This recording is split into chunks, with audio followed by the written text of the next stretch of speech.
someone's family about to grow. Not ours. No. Oh my, we're not pregnant. Well, it depends. That was a trick. It wasn't real. That would be the divine conception. Absolutely would. The entire jean area at the back was soaking wet.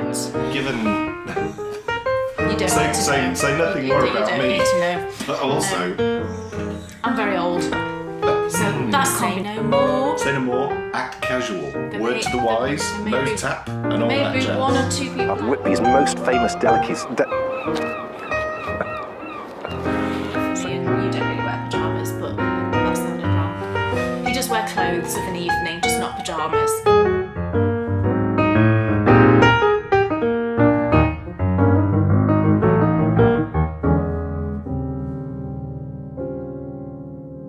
Welcome everyone to episode 87 Yes! of the Bakery Bears. We are back, people, with the hugest episode. Space. Yes. Well, who sang that? I've forgotten. Don't walk around. Oh, somebody famous. You're all shouting it. I know, now go. Walk out the door. Don't Just turn around now. No, just turn around now. Because you're not welcome anymore. Aren't you the one who's... Oh, I can't remember. It's from Priscilla. Gloria Gaynor. Yes, we got there in the end. Yes. When you get past 40, Yes. it takes a little bit of time, doesn't it? For the old... Brain cells are depleting. For the old grey cells, for the little grey cells Oh, to... yes. Oh, yes. Oh. Poirot. Oh, Now, my word. you can't say too much because I can't. you're going to be writing a review. I am. In the next edition of... It's our Christmas special, Knitability, and it will be out in the next couple of weeks. Yeah. It's so very exciting. So yeah, Kay will be writing a complete A review of... of Murder on the Orient Express, the new one, which we went to see last week. And Say nothing all I will say is nothing, and we shall move on. You shall find out all about it in the review that Kay will write. You'll blow it. She's banned. I need one of those fuzzy faces, don't I, to put over. I can tell by my face. So yes, this is the hugest episode in the history of huge episodes. And why do you ask? Well, because we will be going on our final new adventure of the 2017 season. Wow. Can you believe it, Kay? We started our new adventure series back in March. Gosh, was it really? I know.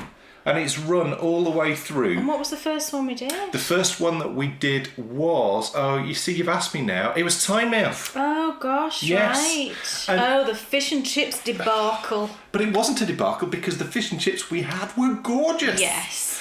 But what an amazing year it's been, and we will be recapping the year just a tiny little bit. We'll be publishing our final leaderboard. And we said, didn't we, that the top 2 would go onto our favourite places to knit. They would become one of our favourite places to knit. And very exciting because we returned to one of those top 2. We did. To award them their favourite places to knit rosette. Yes. And the way that we award said rosette is by taking some pattern shots because what happened in the last couple of weeks? The update for the Messalina has been done. I updated it on Ravelry, so everyone that had previously bought the Messalina, you will have all received an update to the pattern. It was lovely actually. I got lots of messages from people just saying thank you for the update, so that was really nice. It was quite a dramatic update, wasn't it? Yeah, I mean normally I think when you get pattern updates, it might be that there was a slight mistake or the wording has been changed or something like that, whereas this was just a complete rewrite in effect. And the reason why you did that, I think, and correct me if I'm wrong, is because that was the first shawl that you ever designed. It was. And you've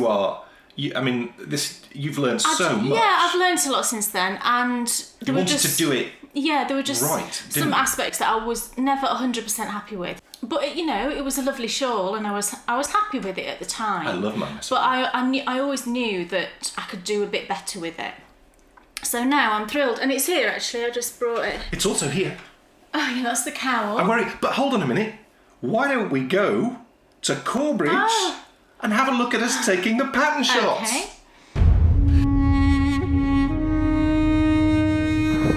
Playing.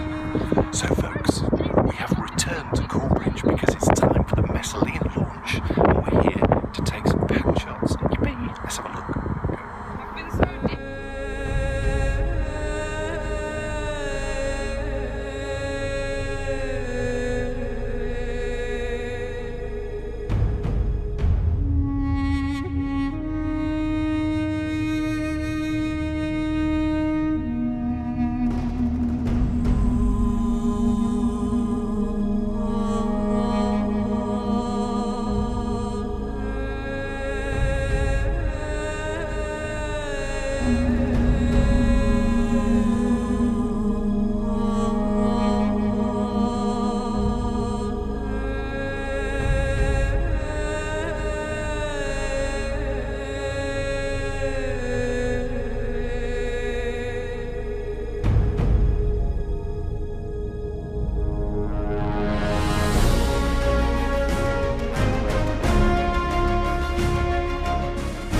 So that's it.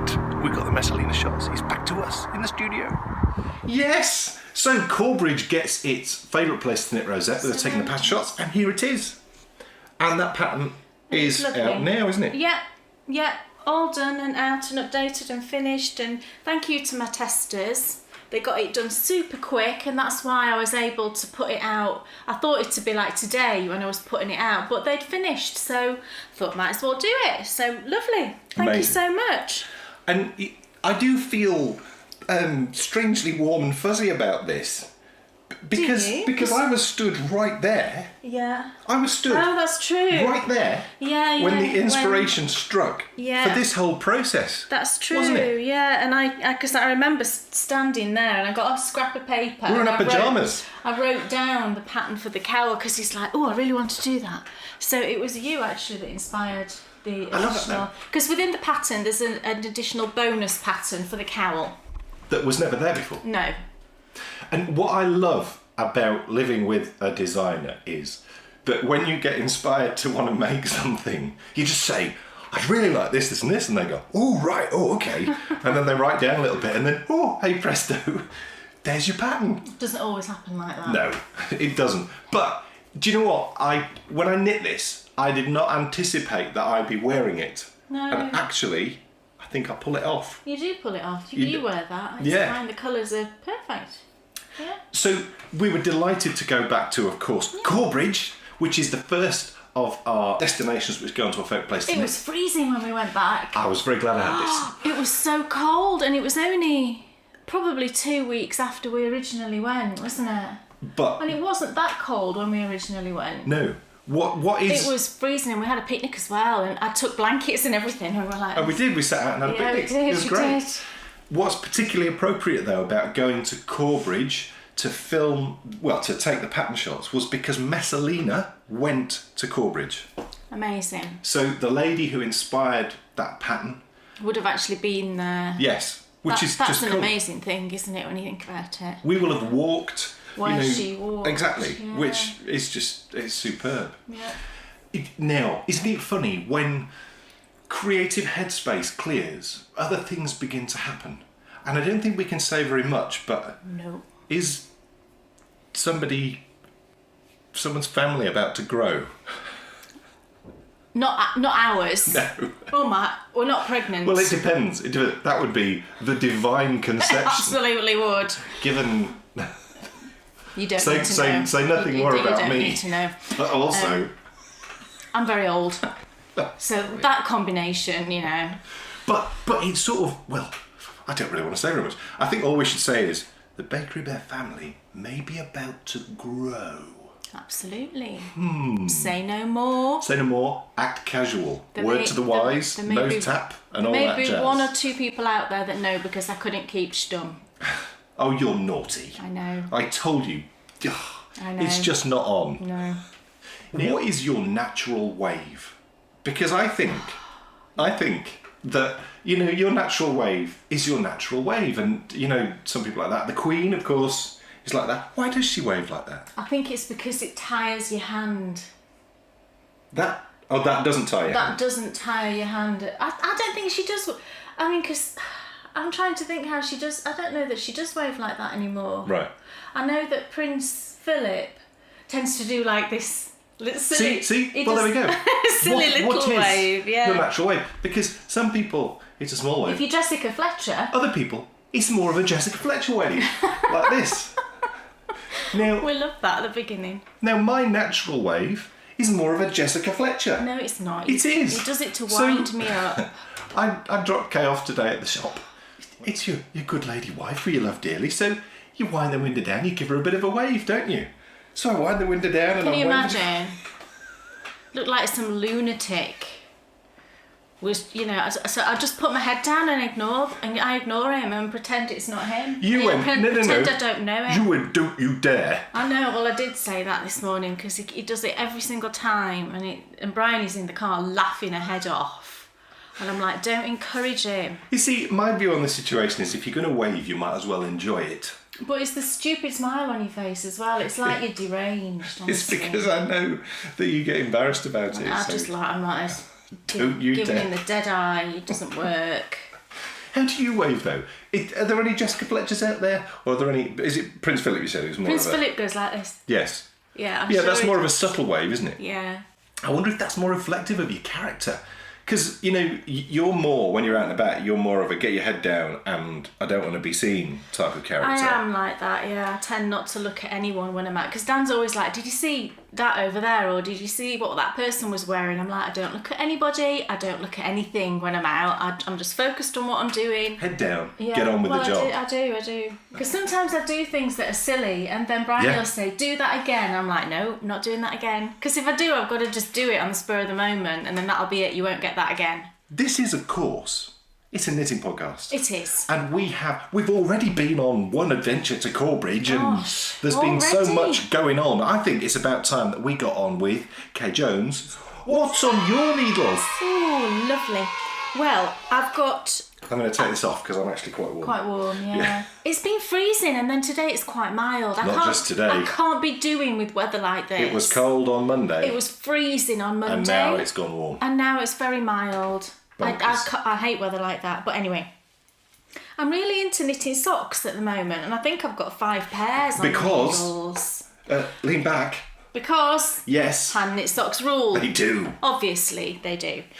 We all know that, don't we? And we need to educate the rest of the world that this is true. One of our podcast patrons posted somewhere or other, I can't remember where it was, that someone had asked them, they'd been somewhere or other, and they you know, someone had said, why would you bother knitting socks when you can buy perfectly good socks? I think that's a lot of people's attitude, yeah. Well, you know, that's such a crazy thing to say, isn't it? And it's all of our job to put that message out there because, you know, the answer, I mean, what would you say is top of the list for hand knit socks? Why hand knit socks so good? Well, the comfort and the fit and the warmth. You can customise them exactly to your foot. And it's impossible to buy socks that fit your foot perfectly. Yeah, and I don't like commercial socks. They're always, on me, they're always tight around the ankle. Yeah. And then, you know, you wash them a few times and they shrink, don't they? Everything at the moment seems, I think, generally commercial made clothes in general shrink. But socks are terrible for shrinking. It's interesting that Kay said warmth because I would also say... I was going to say, follow that with as well, that they're warm, but they're also... They're warm and they need to be warm and cool when they need to be cool. They're breathable, aren't they? Yeah. Wool is a breathable fabric. So... I do not wear anything but hand knit socks. No. Yes, I've always had a problem in getting socks that fit me right anyway because I've got such big feet. Yeah. But even so, all the things that you've said, but also...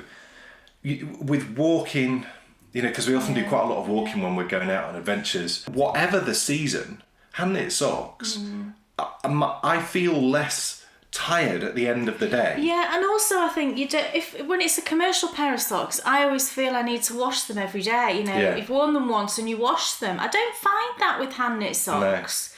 No. You know, I love them when you do wash them. They just spring back to. Yeah. Well, they do. Commercial sock yarn, and this one in particular I'm going to talk about, it washes brilliantly well in the washing machine. I don't tumble dry hand knit socks, but I do wash them in the washing machine if it's a commercial yarn, I don't put hand dyed in there. So yeah, it's just all those things really. And I really love knitting socks. There's something about knitting socks that is just so comforting, and it makes me think of, like, my dad used to talk about his mum knitting socks, you know, during the war. But I'm sure my dad used to say that when they had to go down into, like, the air raid shelters, she always used to have a sock to take with her.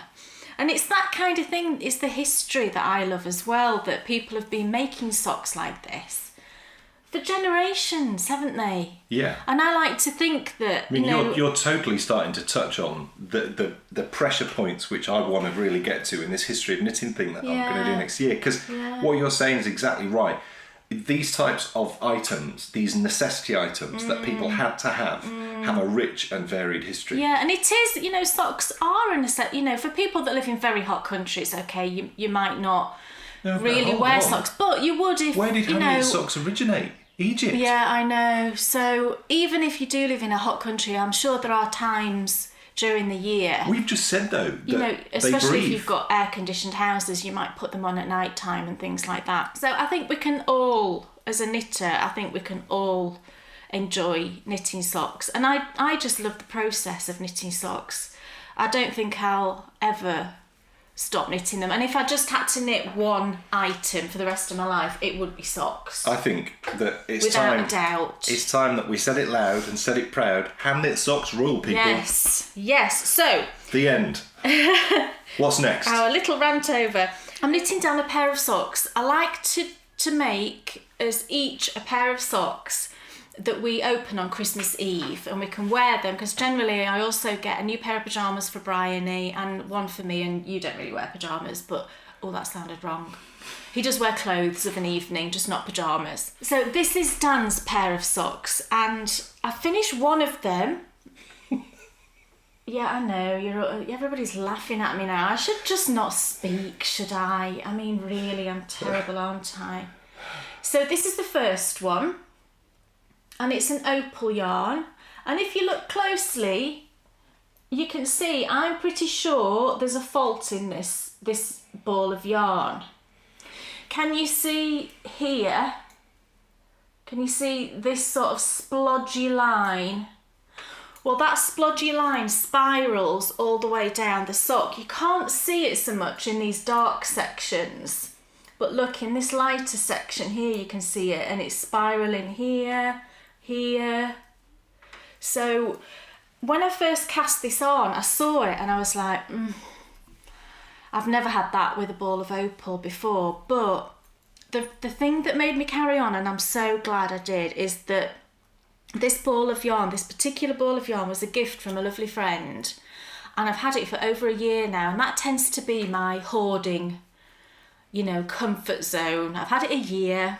I can now knit with it. When it's a special yarn, I really have to keep it for a while before I knit with it. And this one, I mentioned I'd knitted some scrappy socks, and within those scrappy socks there was a particular little scrap of an opal yarn that I got in a mini swap, and I just loved it. And it said the range it came from, and I mentioned it. This lovely friend went looking for a ball of this yarn. It was a discontinued range, and she sent me this ball, and it's Opal Memory. It's from a few years ago, I believe, and the colour I'm using is 2492, and it's these lovely shades of blues. I thought, do you know what, I'm going to carry on, because this is it's like the Tangerine Bear of socks. Does everybody know what I'm talking about when I say Tangerine Bear? And it was on, me and Bryony just love it, and we watch it every year. It was on like a Christmas compilation DVD. Hello, Gran, how are you? Yeah, I know. Yeah, you see, I want to watch it. Oh no, that's Gran. Yeah. There's some terrible things on this DVD, really bad. But this particular one is called Tangerine Bear, and it's just lovely. And if you know the story, I won't go into the story, but basically he's like an unusual bear and nobody wants to buy him. And I kind of think that's a bit like this, this poor little ball of yarn that's obviously, when it's gone through the mill, there must have been a speck of this darker dye, like on the rollers or however they dye, and it must have kept going onto the ball. But I just thought it makes it even more special, doesn't it? So I've carried on and I knit a whole sock. I've done a contrast heel and toe, and that's opal as well. And it's like a silver grey, and I think it's actually called silver grey. It's 5193, and it's Mittelgrau, which I think must be silver grey. And I thought that went really nicely with the shades of blue. And I also wanted to do that because I wanted to have some of this left to put into my cushions that I'm knitting. So I thought if I do heels and toes, then I should have maybe 15 grams. Cushions, the bits and bobs? Yeah. Cool. And it's really nice how it's knit up. I thoroughly enjoyed knitting it. And I knit this in about 3 days because I just didn't want to stop working on it, and I just really love it. So, and I did immediately cast on the second, although I only worked about 3 rows, but it's cast on. And, that's half the battle, isn't it? And I only stopped. I was going to carry on knitting it. I only stopped because I thought, no, I've done one. I'll stop on this one and then I'll go and work on one of the other ones to make sure that I get these 3 pairs of socks finished, for us for Christmas Eve. So that's the yarn in the cake. It's just these really nice blues. And I'm really loving it. And I knit it on 2.5mm. It's the Chowgoo Mini Twists, which are fabulous, and I just love them. I've got a few pairs of these now, and I think I would probably knit, I think all of the socks I've got on the needles at the moment are all on mini twists. They're just fabulous. 2.5mm, 72 stitches. And I did a square heel with this. I thought I'd try a square heel for you. I don't know that I've ever done a square heel. I don't recall. But I just thought there's more room in this heel, I find. Thought that extra bit of room might be good. But then it does mean you have less stitches across here, doesn't it? Because it's a shorter gusset. So that kind of bothers me a little bit, that the fit is going to be okay. But I'm sure it'll be fine. So I thought I'll try it in a pair, see how it fits. And if it fits fine, then I'll carry on doing the square heel because I enjoy doing that one. So yeah, there we go. Something interesting I think about socks is when you have, well, I mean, it might be people with any size feet, but I'm just thinking with me and my running, it's really important, I found, in the years that I've run now, to have good quality socks because it stops you getting blisters, and they do all sorts, you know, the compression in them as well is really, really useful. I mean, if you don't know, compression fabric for some reason seems to support muscles in a particular way that stops you pulling muscles and stops you getting injured when you're out running. And I've got a pair of leggings at the moment that they're good, aren't they? Absolutely set me, I mean, Well, unbelievable. It's the same with women. When I used to work in the bank in the winter, I used to wear, you know, the thick tights. I think they're like 40, 60 denier or something like that. But, you know, I used to get the ones which were... Tighter. Yeah. Because they hug your legs, and when you're standing up and walking around all day, it really does help with your circulation. It helps loads. Yeah. So socks, I've tried a really wide range. And I remember in particular last winter, I won't be able to do it this winter because the pair of leggings that I used to pair them with, they've actually now gone away. Right. They've died and gone in the bin. Do you see how much I care for my leggings? You do develop a bond with these things. Well, you do. When you go, it's so silly. It's a piece of fabric. But this particular pair of socks, they were long. They used to come up to the knee. And I've still got them actually. And Oh, yeah, I remember. yeah, and they're like calf compression socks. So Yeah. come right up your leg, you know, gripping your foot in a particular way and then up your leg as well. And they were brilliant to wear. But the problem with them was, and actually thinking back, I remember this when I was at school as well, when you were having, and Bryony said this the other day about putting on her game socks. Oh, yeah. Getting those socks on is impossible. Yeah. It's like a workout in itself. You know, you have to reel them up, don't you? And then get them in the toe and then peel them up. It comes back to the point that a perfectly made hand knit sock is just going to slip on and you're away. And that's why I love them so much. So I am also knitting Kea sock. Yeah. And it is the continuation. I didn't show any of this last time. It's because I've actually had a little break, sort of, from sock knitting, or I had done. And then I picked it up again in the last couple of weeks. I needed a break because it's been so full on. And I still feel confident and happy that I'm going to succeed in my mission to knit the 10 pairs of top-down socks from the Sock Architecture book by Laura Neal. So this is one of those pairs. It is the Bootstrap sock, and it made me think of Bootstrap Bill from Oh, yeah. from Pirates of the Caribbean. Yeah. Johnny Depp is so great in that film. We've been watching them because we've Bryony's just never seen introduced. them. No, Bryony's never seen them, and she's watched the first two now and really enjoyed them. And we've played the Lego game, so she sort of, you know, has an idea on what's going on. And she's loved it, absolutely loved it. But it's the Bootstrap socks, and it's my second Balbriggan heel. I learned so much on that first one. For example, having to reverse Kitchener on the underside. I'd never done that before. And I completely made a pig's ear of that first time round, and poor Kay had to tink back Kitchener stitch, which is a challenge. That wasn't very fun. But I wasn't a lover, and here is the first one. I really wasn't a lover of this on the first one, and who knows how it's going to wear. It might feel awful, you know, and we're not going to know that until Kay has worn them a little bit and we see what's what. Knitting this a second time, it was a whole different experience, and one that I really, really enjoyed. I think it's because I've done a bit more research now with regards to the history of it, and I understand a little bit more about where it came from, the whole Queen Victoria link, and the fishing village in Ireland and them being renowned for their clothes. Also as well, the first time I did this, I wasn't particularly experienced. I mean, I'd never done it on a sock before. I'd never added, even though it's the same yarn. I've never cut my yarn and added again. No. And that's quite challenging, isn't it? Getting the tension right. And, now doing it a second time, I did all that and I didn't have to ask. No. I've not asked for your help, have I? Good. No. That's really good. So now I'm in the process of knitting down the foot. And I didn't really enjoy that before, if you recall. And I would have loved it. It'd be so great if there was like a cable. But you don't really get cables on socks, do you? Yes, do you? You do. Yeah. Oh, well, I should do a cabled sock at some point. Yeah. Sometime next year. That would be good. At the moment, there's no element of this which is annoying me. And, that one did annoy me when I was knitting down the foot. So, what am I? Well, you've not got far to go at all. I really don't. You could count your rows, couldn't you? And then, because I always count rows. Look. So, You're nearly done. I wonder if it was because I was... Oh, you could wrap those up and pop them under the tree for me. Well, maybe. Because I think I was pushing the envelope on my abilities on this one. I think that's what made me get frustrated and, not enjoy it as much as I could and should have done. This second one, enjoyed it an awful lot more. And I'm looking forward to finishing it, and I'm looking forward to finding out how it fits. Because that's the key question, isn't it? Because that is just odd.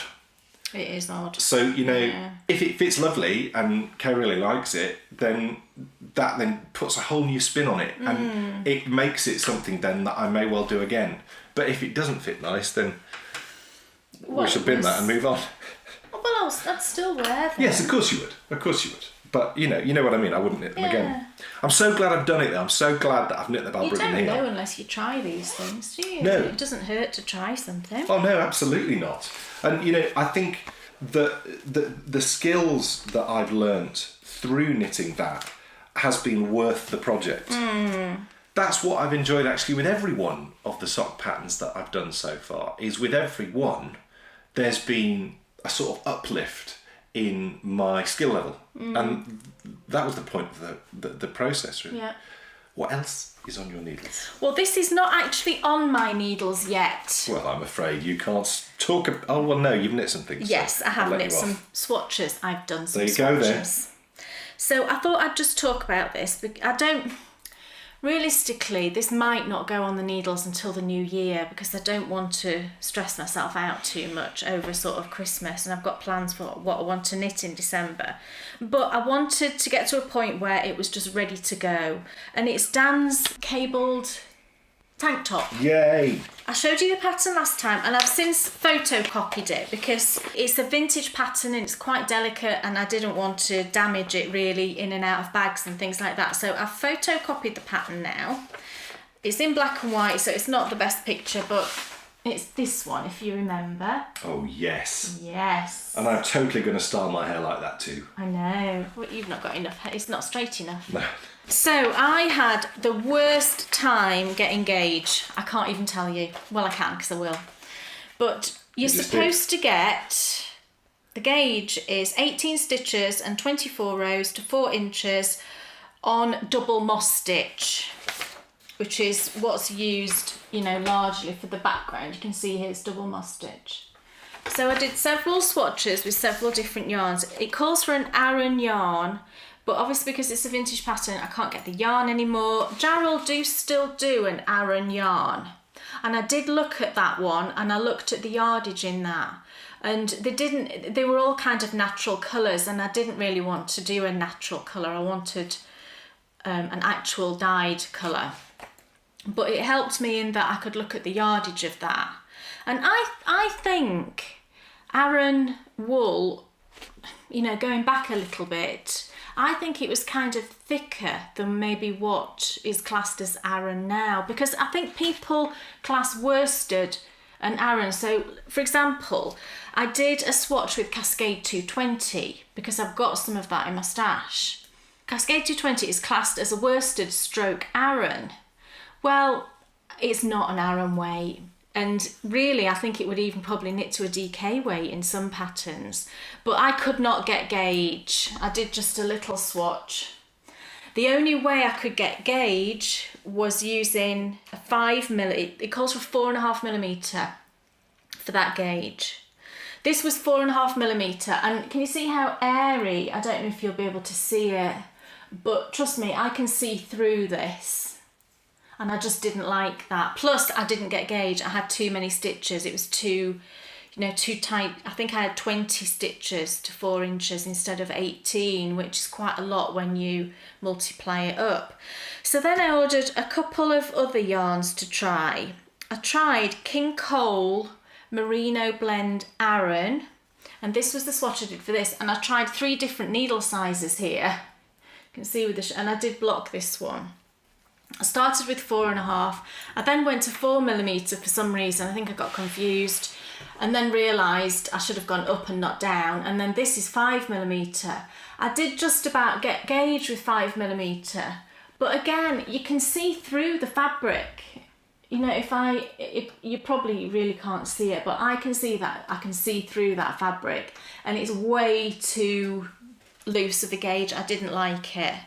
And again, you know, this is more of an Aran weight than the Cascade. If I hold those two up, I've no idea whether you can tell the difference, but the green one is thicker than the orange one. So this was King Cole Aran. Couldn't quite get gauge with that. So I looked again, and I ordered Drops Alaska. I got a couple of balls of this. It's £1.60 for a 50-gram ball. I've never used it before. To be honest, I've kind of avoided it because I just thought that is so cheap. You know, it makes you think about the quality. But no, I said, do you know what? Because I looked at the yardage and I thought, I think that's going to be more of an Aran weight than the other ones. So I ordered a couple of balls, swatched with it. I didn't keep the swatch actually, I just swatched and then undid it. But I got gauge with this one. This is a much thicker yarn. I mean, look at the Cascade 220 and then look at the green yarn. I think you can really tell that it's much thicker. You know, and obviously you get 220 yards with this. With this one, it's 77 yards for 50 grams. So what's that, 140, 154? 154 yards as opposed to 220. Yet they're both classed as Aran weight. I mean, there's something not right there, is there? So anyway, I got gauge with this. So I ordered a load more, and I've got enough now to make it. So I wound up the first one into a little cake, and the colour, it's colour 45. It was something like light moss or something like that. But it's just this lovely mossy green, which, going by what Danny's wearing today, you can see that is a colour that really suits him. And I wanted a colour rather than just natural dye. I thought I'd enjoy it more with a colour. So that's the yarn I'm going to use. Drops Alaska. And do you know what? It's not that scratchy. And before I bought it, I looked at all the reviews on Ravelry, and they were all, you know, it was okay. And loads of people have used it. So I thought it must be all right. It's non-superwash, which is absolutely fine. I prefer a non-superwash for garments, if I'm honest. And it really isn't that scratchy at all. It's quite nice. And especially after it's been washed, I think it'd be lovely. So I don't know what sort of wool it is. It's just 100% wool. So there we go. That's Dan's tank top, which it might be January when that goes on the needles, but I'm all set for it. Oh, I can't wait. I know. It'll be perfect actually, won't it? Because that'll be, I mean, if it goes on the needles in January, you might have been done by February, so maybe the end of winter I might it's a get the front chance and a to... back. You just knit a front and a back. Right. So yeah, I mean, we'll see. It doesn't look really difficult, to be honest. The pattern doesn't look difficult. Mum says it's not difficult, so. Cool. Yeah. I'm also knitting a jumper. Oh, God. Look. And success, I managed to, without even asking, No, you didn't ask do me. the knitted on cast on to extend out for the sleeves. I just tried to use my brain. I thought, I'm going to do this.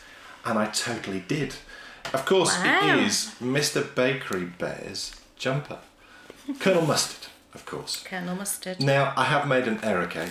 Have you? Yeah, but I don't care. Oh, right. I'm just going to carry on. Okay. Shall I show you what my error is? Yes. Can you see at home, everyone, what I've done wrong? Can you see what I've done wrong? I don't know. Oh, here? Yeah. Oh, that's fine, don't worry about it. You've missed a garter ridge over here Yeah. on his sleeve. I just got too excited and We'll I carried on. forgive you for I carried that. on. I carried on purling.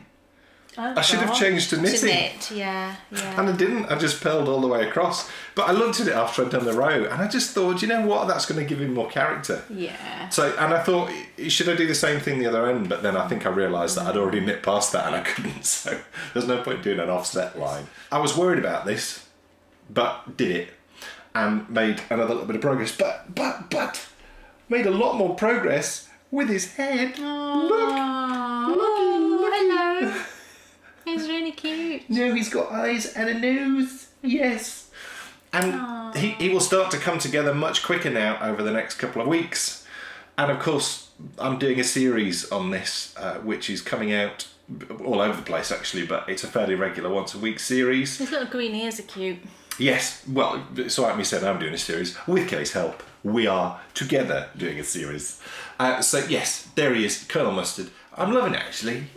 It's really, really good fun. And, you know, I didn't anticipate it being good fun at all. There are certain things which are totally outside of my comfort zone. And, you know, it's not something that I'd ever see myself doing a lot of. And Kay did help me quite a lot with this, because otherwise my hands are so big and needles are so small that it would have just getting looked... the eyes, because you have to use a little beading needle and... That's not to say, though, that it's... I would definitely do it again. So, like we said last time, I think every Christmas I'll knit a toy. So yeah, you'll have that done for Christmas, and that'll be so Absolutely. nice, won't it? Yes. 'Cause she knows that you're knitting it, but if we don't show her now any more of it... Well, she won't buy. Well, okay. Yeah. We'll I just mean, do that. she's really enjoyed seeing him come together, so... Yeah. Because she's so... I think she puts so much life into her toys that they're kind of real to her, aren't they? Yeah, absolutely. Which is great, you know. At the end of the day, the one thing, I think the world is a stupid place because it squashes that magic out of people. Yeah, it does. And it's just wrong, isn't it? Because, you know, at the end of the day, if you've got such a creative mind that you can physically, you know, give your toys characters and you know, you've got that creative mind. I remember when I was young and, you know, for me it was, I was playing with Mask, which was, they were like helicopters that changed into boats and things like that, which was fun. And Star Wars, obviously, and Transformers. I think you just don't see as much of that these days, but just because of iPads and iPhones and all the other technology stuff. Yeah, well, it's just not the same. It shouldn't squash imagination. No, it shouldn't. Absolutely, Because, you know, it shouldn't. that creative element is such an important part of life, as we all know. And she gets Hence so much the knitting. enjoyment out of it as well. Yeah, absolutely. Miles more enjoyment than an iPad. What else is on your needles? Well, I'm knitting on something that I just found randomly and totally forgot that I'd even started it. And then I remembered knitting on it a little bit a couple of months ago. And then I remembered the reason that I hadn't any further. So I'll explain. That all sounds a bit cloak and dagger, doesn't it? It's a hat, and it's a sock head hat. And you might remember I cast this on, I think it was May. I think I cast this on my birthday. And it's now November, isn't it? And what I did was I stuck it in a little project bag and I put it in my bag, you know, that I take out and about. And I think I just totally forgot it was there. And I found it recently. I was swapping one bag to another and I just found it and I thought, oh, I might have a little knit on that. So it's a sock head hat and I'm using this, which is Misty Alpacas hand-painted sock yarn. And it's in the Tilt-A-Whirl colour. I haven't got the tag, I lost it ages ago because I've had this yarn for ages. And I did actually start a pair of socks with this. And I just didn't like, I seem to remember I didn't care for how it was knitting up. It kind of stripes a little bit. And I think I was worried it was going to pull when I did the heel flap, even if I put a contrast in. I just had a feeling it might pull. So I pulled that out. And I'm knitting a sock head hat because actually the sock head hat by Kelly McClure, the pattern calls for this yarn. It's the yarn that she used. So I thought, well, it should work. And it looks lovely actually. So I'm this far. It is lovely. Isn't it nice? Yeah. And it does do this swirly thing. You can see on the ribbon in particular, you can see it kind of swirls.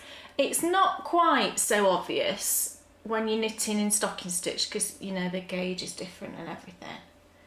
But it's really pretty, and I thought it looked quite festive as well. So I thought that might be nice to have that finished so I could wear it, in December. Colours are lovely. It's like reds and greens and a peachy colour and purple. So really nice. This yarn is so soft. I mean, it's a mixture of, and I'll have to see if I can remember, it's merino, silk, alpaca and nylon, I think. Is a tilt-a-whirl It's like a waltzer? Yes. Yeah. Because people sent us pictures of it, and I'm sure that's what it looks like. Yeah. Like where you go around. Oh, I couldn't do that these days on a waltzer. I've never been on one. I think I have a couple of times. I'm not a fan. Why would you go on something that makes you dizzy? Dizzy, and you feel sick, and it's just horrible, isn't it? I'm not a fairground ride person at all. Not a thrill seeker. So the reason that I think I stopped knitting on this is because it was in my bag when we went for Dan's checkup in September. And we had about an hour wait, I think, which is normal. We usually have to wait about an hour. And I was knitting on this then. And obviously we came out of that checkup and found out that there might be a problem. So I've kind of associated it with negative thoughts. So when I found it, I thought, you know what, I don't want to knit on that. But then I thought, no, because it's not the hat's fault, is it? But I do attach emotions to projects, and I think probably I'm not alone in that. And sometimes those emotions are very positive, and I'm loving it, and I might have been watching something I loved at the time, or something like that. Or sometimes it's not so positive, and this one did have a very negative vibe. But I thought, no, I'm going to work on it. So I've just been knitting a bit on this sort of early mornings because it's just easy round and round. And I only did 3 inches of ribbing. I tend to lose the will to live after 3 inches. I just can never make it to 4 inches. I don't know why.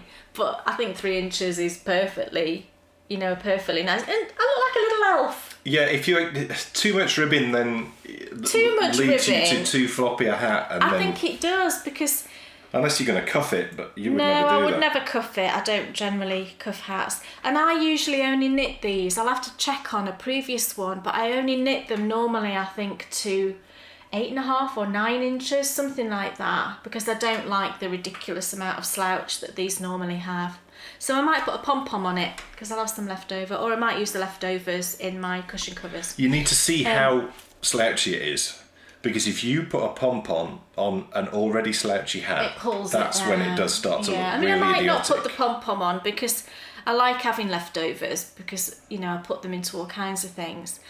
Now I did start knitting this on a Chowgu 16-inch 3mm. For every other thing I've knit with Chowgu needles, I've loved them. I don't like the short ones. And the reason I didn't like it is because your knitting is this shape when you're knitting on it. And I found that really awkward, because if you look at this one, it's kind of down, and it makes the knitting very simple. Because this was sticking out like that, and it's a stiff cable, so that's why it was sticking out. And also I think the needles might be a bit longer, the needle tips. I just found the knitting of it not as pleasant. So that was the other thing I did. I changed the Chowgu to a Knit Pro Nova. And historically this is the needle I've knit all of my sock heads on, and I really love it for sock head hats. For this project it's perfect because all you're doing is knitting, and it's really nice to have that slide when all you're doing is going round and round. So I find the Knit Pro Nova perfect, and they're really inexpensive. So win-win really. So I'm going to carry on with that, and I'd like to get it done in the next couple of weeks, maybe 2-3 weeks, but I'm not in any huge rush. It's just a nice, easy thing to work on. Dan Jones, I don't think I've said it. What is that all about? Oh dear. That's just not cricket. Well, at least you remember. Let's give her some space and let's make this a good one. Dan Jones. Yes. What's on your notes? I need a leg feel. You could just do the leg feel on its own if you like. Oh yes. That'll do. That'll do, pig. That'll do, pig. Look!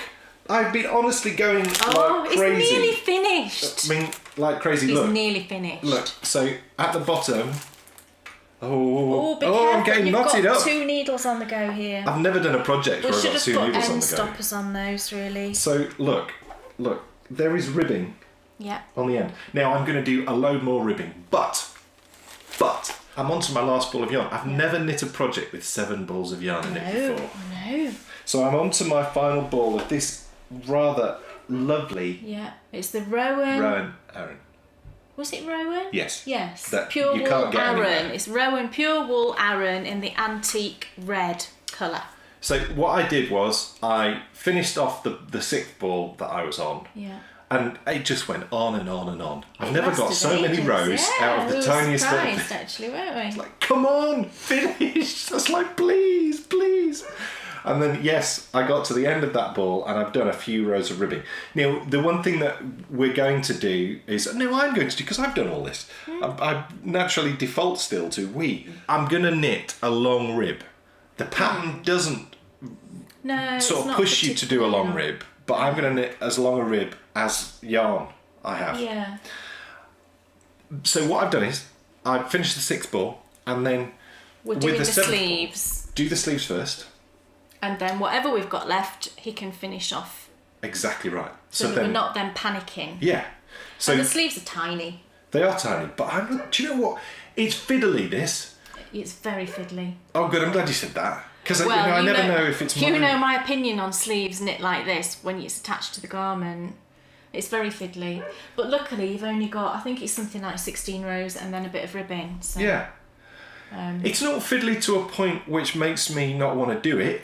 it is me. Well, it doesn't mean at all. It'd be fine on that because I would think it's only a little bit and I can knit that. I'd be able to do that in an hour or so probably. And the size of this, I think we're cool. Yeah, because we of my did some gauge. we did some extra increases. Yeah, I and messed up it early meant on. that the sleeve is bigger. But do you know what? It'll be fine. Because the pattern is confusing, I carried on increasing when I shouldn't have. We were physically laughing. I'm not lying when I say this. Dan read out the instructions, and we were actually laughing. It's at the just nuts. instructions. I've never read anything like it. But you see, clearly, she's a clever woman because The garment's beautiful, and I've knit it, and the finished garment is absolutely lovely. so maybe Picasso was dreadful at teaching people how to Maybe paint. he was, yeah. I don't think you should assume, should you, that because you can put together a great design, don't assume that you can then be able to put it down on paper in a way Yeah. that is conducive to someone reading it and not falling off the bed laughing. Thank goodness. I've seen a lot of people say, and thank you so much for being so lovely about it and saying how lovely it looks and they must add it to their queue. I must say to you, there is not a way possible that I would have got through this without having an experienced knitter with me. And there was even points where you were like, And I've knit this "What?" before, but it was a few years ago that I knit this. So and to do be honest, bear in mind. I looked at these instructions and I said, how did I even do this? But there it is. Isn't it lovely? It's going to be more like a tunic because I really like that length of, to wear with leggings or thick tights. And there is I'm going to wear it on Christmas Day. there is the lovely I'll be sleeve. cooking the turkey Look in at it. that sleeve. Do you know what? I'm feeling a well of pride. Yeah, and we did start these sleeves off, didn't we, on Magic Loop? Which, you know what? This sleeve has been knit on about 5 different needles. Yeah. And in the end I said to him, do you know what, let's just try a 16-inch and see if the stitches, because we had I'm more so glad. stitches I'm so glad. than our size called for. I said it might fit on, and it does. I'm really glad about this. Yeah, and it does make the whole thing a lot easier than having to wrangle Magic Loop or DPNs. And she doesn't say to do it magic loop. No, she she says to do doesn't. it on a small Yeah. circular. But the thing is, though, how small a circular Exactly. could you go Well, to? I've used a 12-inch. You can get Right. 12-inch, but I didn't have a 12-inch in that size. It's going to depend, though, so much, isn't it, on gauge and all sorts, isn't it? On No, it's how many stitches you've got. Right. Because if the stitch count gets, below a sort of certain level, there's not enough stitches to fit comfortably around a 16-inch, Right. which is why on the cardigan I just knit I used a 12-inch, and that I found that to be definitely the most comfortable. I didn't enjoy it still, but it was a million times better than having to magic loop or DPNs, I found. It's such fun though. And you know, now the quest begins for what am I going to knit next. And I'll not lie to you, I'm really, really quite anxious about this. Well, he's so specific. He wants something, right? He wants to knit another garment. He wants it to be in the round, like this one. And he enjoys cables. So something similar to this, you know. It doesn't matter if it's long sleeves, I suppose, because if we don't want to knit the sleeves, we can just do short ones again. It's this kind of thing that I'm looking for, and I've been searching, and the main problem I've been finding is that a lot of them are knitting pieces, and he doesn't want that. You know, he wants it to be in the round, so it needs to be like a jumper rather than a cardigan. Yeah. And I'm just having awful problems. So if you see anything, then let me know. Please do, Yeah, because I'm really, really worried weight, about this. You know, worsted weight or Aran weight. This is going to leave such a void in my knitting. You know, I've said before about how I've got specific bags for specific jobs, and this is my garment bag. Oh, I made you that one. It's lovely, Yeah, that one. and I need a garment to go in this bag. So please help my bag. And I've not got the wool or Find something anything. to I'd need live to in order the yarn. Well, I don't, you know, obviously I need to find the pattern before I order yarn. Yes, calm down, dear. No.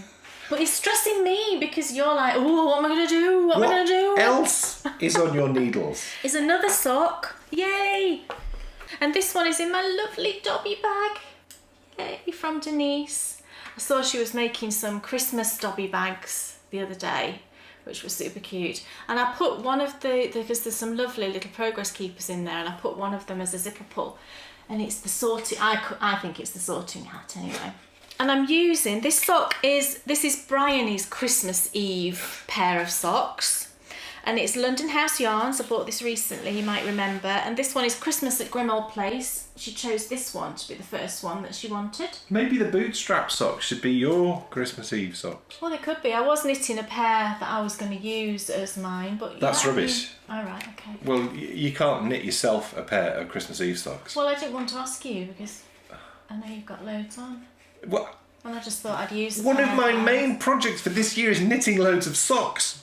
Right. Well, I'll have those then. Are you sure? They're gold. They're for Christmas. Always. So that's the yarn. It's on her sparkle base. I was just looking to see if her sparkle base was called anything. It's not. It's just a silver stellina, and it came with a mini.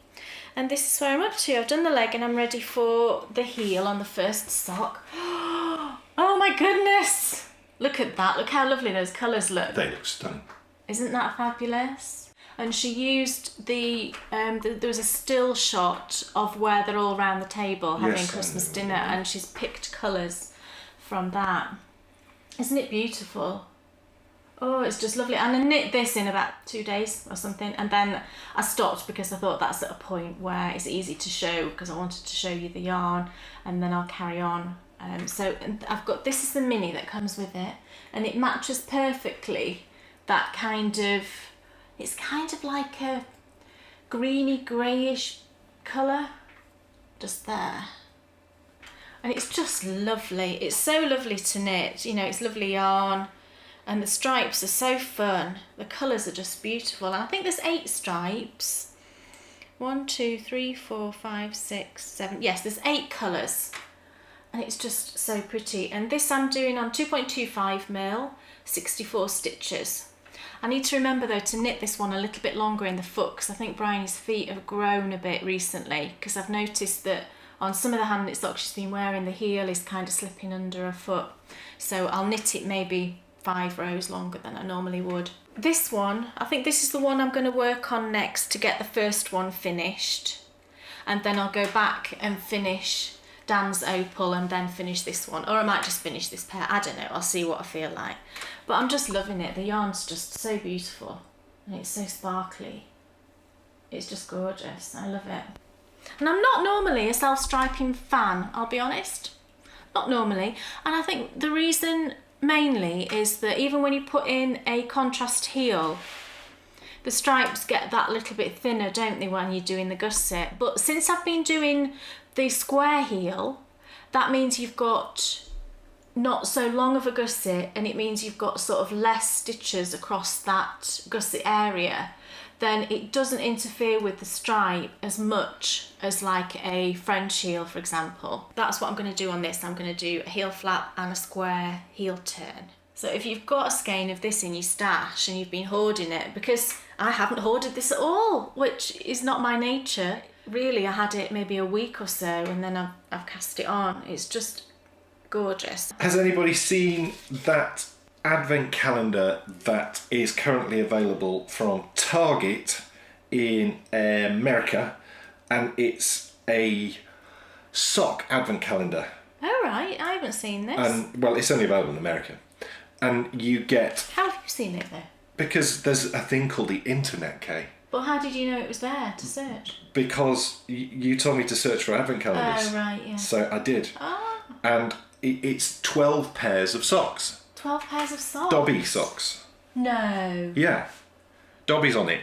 Right. So I don't know quite how it works, but, you know, because an advent calendar it's like the 12 normally... days of Christmas. Well, but no, because of course the 12 of Christmas, as you always make this mistake, they run after Christmas. Oh right, they do. So it must be there's 12 pairs, but there's actually 24 socks.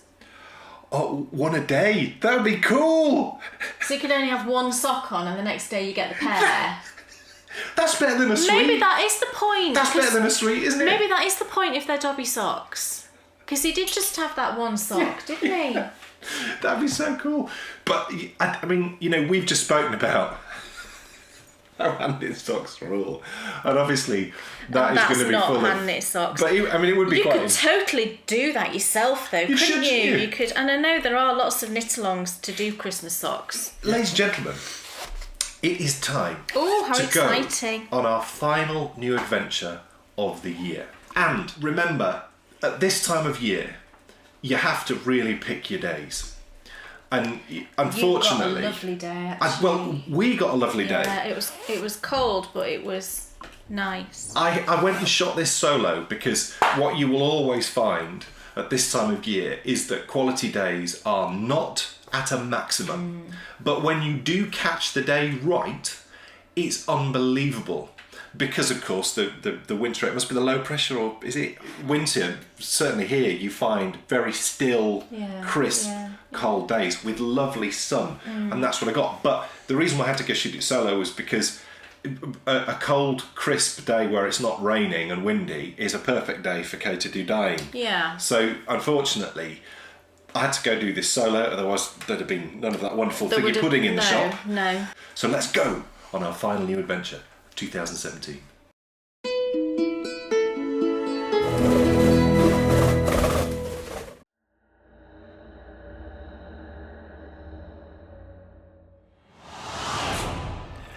The rays of the searchlight were kept fixed on the harbour mouth across the East Pier, and men waited breathless. The wind suddenly shifted to the northeast, and the remnant of the sea fog melted in the blast. And then, between the piers, leaping from wave to wave as it rushed at headlong speed, swept the strange ship before the blast with all sails set, and she gained the safety of the harbour. The searchlight followed her, and a shudder ran through all who saw her, as they realised that the ship, as if by miracle, had found the harbour, unsteered, saved by the hand of a dead man. The schooner paused not, but rushing across the harbour, pitched herself on the accumulation of sand and gravel washed by many tides and many storms. But then, strangest of all, the very instant the shore was touched, an immense dog sprang up on deck from below, running forward, jumped from the bow onto the sand, making straight for the steep cliff, where the churchyard hangs over the laneway to the East Pier so steeply that some of the tombstones have fallen to the sea beneath, and the dog disappeared into the darkness, which seemed intensified just beyond the focus of the searchlight. I took those words from one of the most famous books in the world. This is the actual beach that the Demeter, the doomed ship, landed on. And these are the famous 199 steps which take you up the cliff which the dog sprang up. That dog was Count Dracula, and he was making his way right here to St. Mary's Churchyard. This is one of the most unbelievable places I have ever visited, with graves stretching out as far as the eye can see. These are all past residents of the Yorkshire coastal town of Whitby, and that raises a question. Why was this beautiful little fishing port chosen for one of the main locations for one of the most famous horror books in the world? These are the new adventures of the Bakery Bears, and it's time for us to take a walk with Mr Stoker.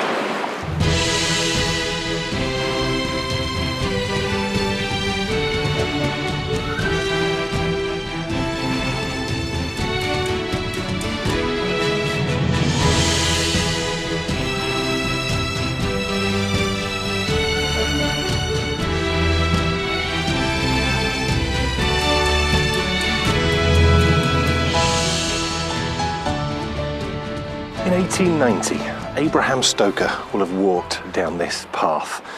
He was tired.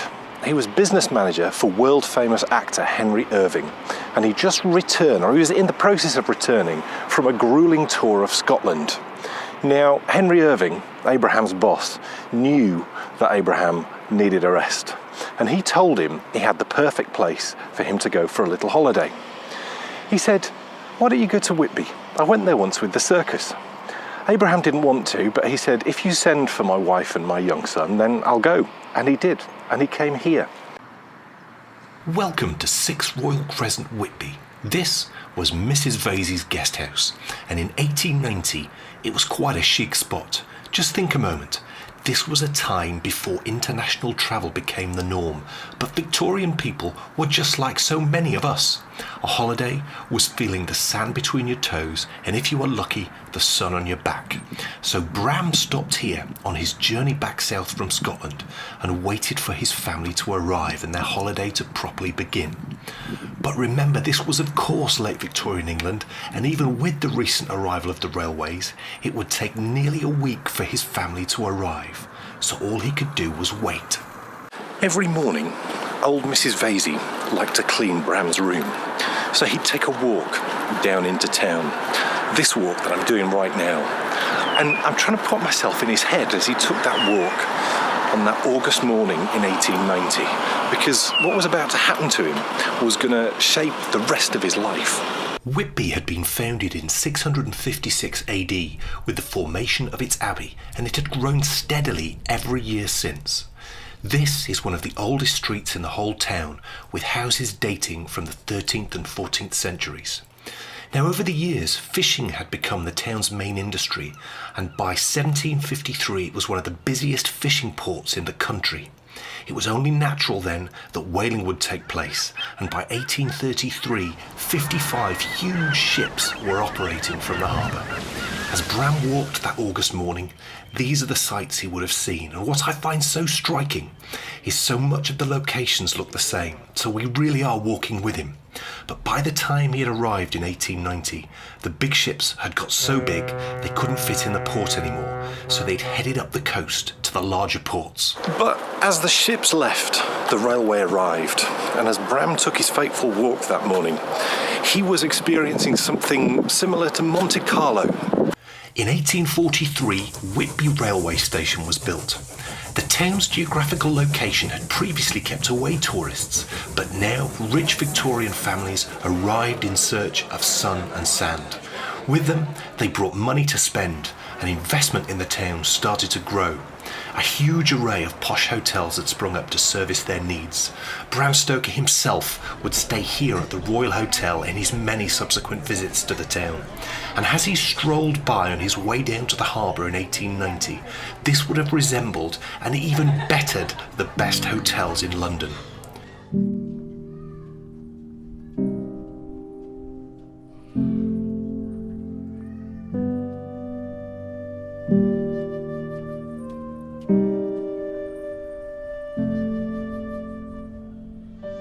But as he walked, something in the sights he saw must have inspired him.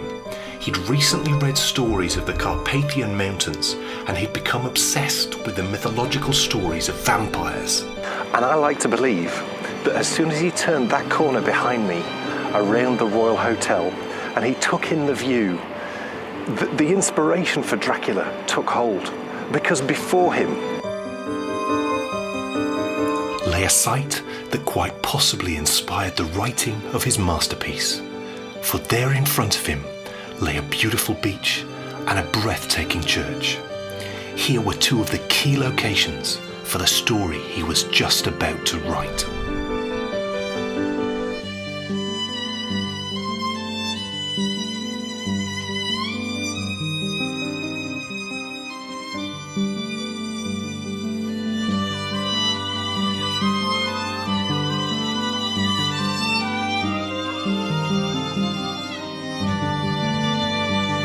And you have to wonder how quickly he made his way here, to the churchyard that stands proud over the town of Whitby. I like to think it was the same day, and here too cast its spell on Bram. Let's take more words from Dracula and the heroine, Mina Murray.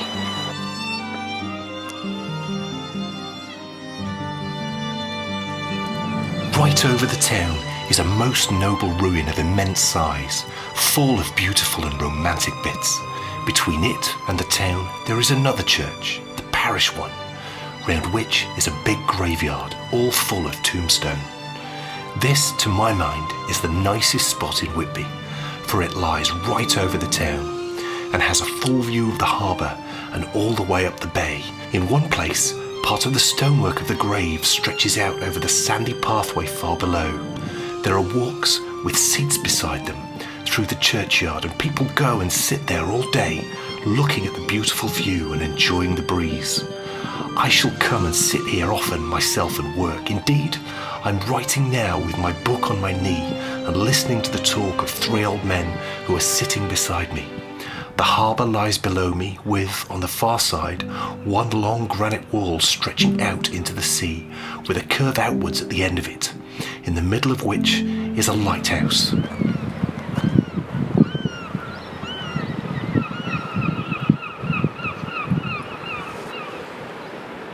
Just look.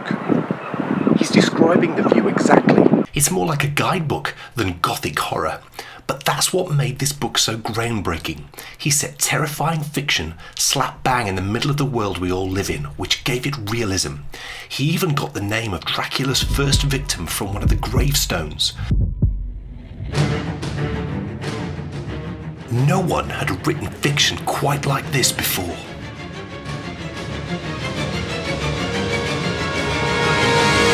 But it wasn't just that. Bram wrote the book in a way which I still think is current today. Now, I read this book for the first time researching this show, and I was really taken aback with how he put it together. Because what he does is, rather than write a normal narrative, which you would expect in a story where it starts and it finishes, it's a series of diary entries. So it might be a diary entry from Jonathan Harker, who's the hero, or Mina Murray, who's the heroine. And actually what he does, which is so clever with Mina Murray, is it's her journal. So within a journal, of course, you could have paper clippings, and he does that. So again, he's telling the story in a way which is unbelievably current, and it makes it more real. Now, I'm sat on the beach. I found a perfect little spot, and the hotel which we walked past earlier on the show, the Royal Hotel, is literally just up there, and Mrs Vesey's boarding house is just behind that. So I'm a stone's throw from where Bram stayed, and you can rest assured, because this is his nearest beach, that he would have walked along that pier, he would have come down these steps, and he would have played here with his wife and with his son, guaranteed. So this could not be a better spot than to have a little knit. And while we're doing that, I think I should score it, shouldn't I? First of all, for interestability. And this is where it gets tricky, because this story is intensely interesting. And Whitby Abbey, which many people maybe would have expected that we would have gone to, but that would be one of our favourite places to knit. That's somewhere where we know. If you remember, in this series, it's new adventures. We're going to places we've never experienced before. Now, Whitby Abbey, which is way over that way, that is like super interesting. There's loads of history. It's exactly like places like Fountains Abbey and Revo Abbey. Whitby as a town, it is interesting. It's really interesting, but you've got to dig deep for it. What's happened over the course of time, as I get on with a bit of knitting, is it has become quite commercialised. So there's an awful lot of arcades where you can go in and you can play games, you can play fruit machines and things. There's lots and lots of fish and chip shops. So it's a real tourist venue, and I suppose it was back in 1890. But the problem is, as time has gone on, those things that were there in 1890 have been updated, and things have been changed. So for interestability, for this story, I mean, it would score really highly. But as a town, I think for interestability, given how it is now, it's probably going to be about a 6. But what about for knitability? Well, there are tons and tons and tons of places to sit down and have a knit. There's loads of seats, there's beaches, there's absolutely loads of places. And I would say that that makes it pretty much perfect for knitting. So for knitability, I think we would have to give it an 8. So far, it's a pretty good score. But hold on a minute, we've got a picnic to source and a story to finish. So join us later in the show when we'll be finding out how Bram Stoker named his amazing book. And we'll also be going to the shop where Bram stopped for a coffee on his walk that morning, and I'll be buying 2 of their most famous delicacies.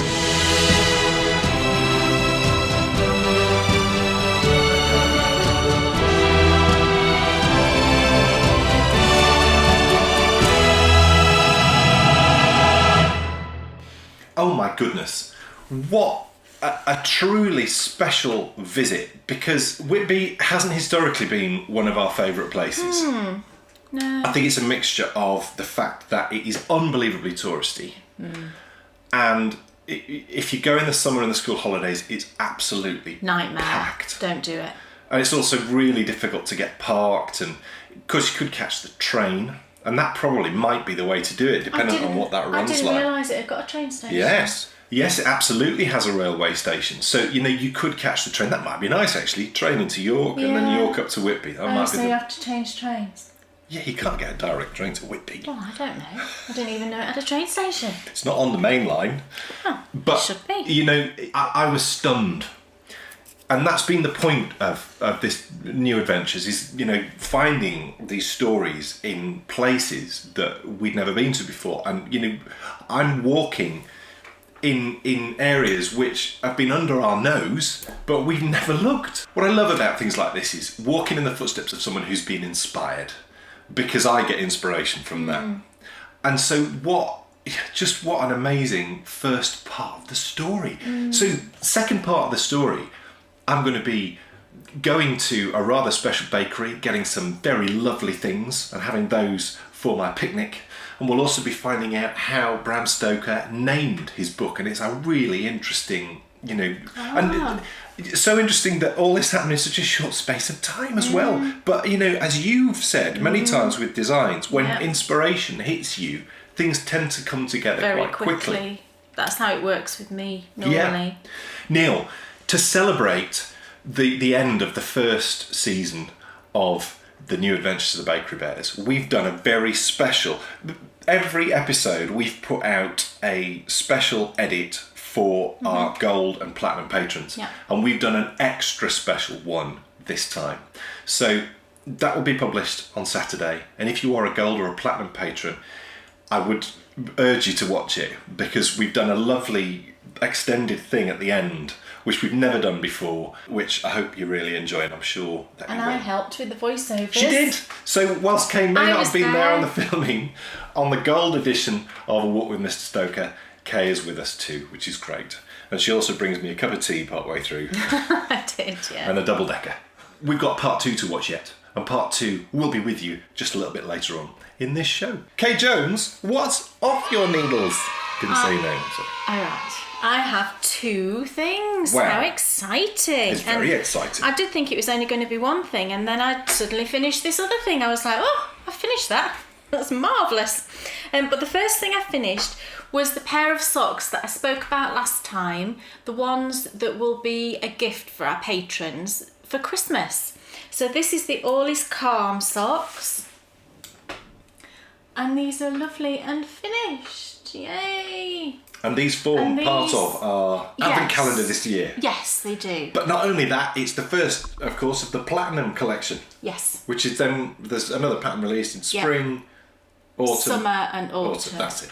Yeah, so this is the winter pattern, if you like, which, as we said before, this pattern will be free to all of our patrons on Christmas Eve. Yes, so if you're a patron on the 24th of December, as part of the advent calendar, you will get this. You will get this. But then the subsequent patterns from that collection will be for our gold and platinum patrons. These are all done, and I knit these in my yarn, and it was a mermaid's tail, Tale, the colourway, and it would work both ways actually, wouldn't it? Yeah. So it's like a story of a mermaid.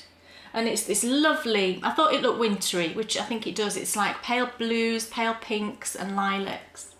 And it's got this lovely, it's like a ribbed pattern with a little bit of lace in. It's really simple and really nice to knit. I really, really enjoyed knitting these, so I hope all of our patrons really enjoyed them as well. So they're all finished. Lovely. And then the second thing, I finished the Newt Scamander scarf. How exciting! I was so thrilled. I was knitting on it because I've been knitting on this in bed at night, and it's kind of got a bit like, just going round and round, because I've been doing it magic loop and I didn't really enjoy it. And then I got to a point, and I said to you the other night, I think I've only got one more grey stripe to do, and I put it around my neck, and he's like, yeah, that's long enough. I was so thrilled. And I did have enough yarn. I was worried that I would run out of one of the yarns. I didn't. I've got about 10 grams of that left, I think. So look, here it is. Oh, and tassels. Yes, we've got tassels. I'll put it on, shall I?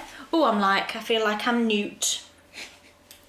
Isn't it lovely? And it goes down to, stand up, it goes down to my waist, which I think is about where it came to, because he just wears it like this, doesn't he? And then he has that blue coat on top. I think it's perfect. The colours, I think it genuinely looks like the one in the suitcase. It does. I'm just so thrilled. So I used fingering weight double, and it's on my project page on Ravelry, the notes for this, and it says what yarn I used as well, and stitch count and everything. So if you wanted to replicate it, I didn't use a pattern, I just looked at the photo and kind of counted the stitches, and I think I added a couple more stitches to what I thought was on the pattern, because I had a feeling that the yarn that they used might have been a bit thicker. So that's all done, and the tassels are really sweet, aren't they? Look. And I did them quite long, because I thought Bryony would like that, quite long tassels. So that will be going into the suitcase over with the pyjamas. And what else do you have to get for that? I've got to get a map. Oh, we need to look, don't we? Oh, we were in there today. Yeah. But it needs to be a map of New York City. Well, we should look there, because we should just look there. I need to try and I'd love to find a vintage map of New York City, but I don't know that I'll be able to. But I need a map of New York. I've got the pyjamas, I've got the handkerchief, I've now got the scarf. We've got a magnifying glass that we can put in there, because there's a magnifying glass. I just need a little pair of binoculars. And I think there are a few other things in the suitcase. You can see there are a few other things, but I can't tell what they are. So, I mean, if anybody knows, there's something on the right-hand side as you look at it that looks like it's made of leather. And I suppose it could be like a toiletry bag, or it could be, I don't think it looks like a pair of slippers. And then I think there was something on the other side that I wasn't sure what it was. I have searched on the internet, for contents of the suitcase, and you just get photos of it. And then you also get links to people making their own sort of suitcases and things like that. So if anybody does know what else was in the suitcase, then please let me know. I don't think I'll get it done. I was thinking of knitting a pair of socks and putting that in there, but I don't think I'll get that done, because I've got to sort of renovate the case as well. I haven't started work on that, so I need to start that.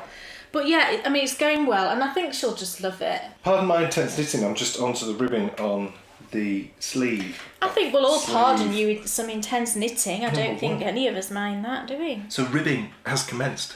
It's time for us to go back to Whitby. We've got so much to do. We've got a picnic to have. We've got to first of all get the food we're going to have for said picnic. We need to find out how Bram Stoker named his book. and we need to give Whitby a score and plot it on our leaderboard. So let's go back to Whitby for more of a walk with Mr Stoker.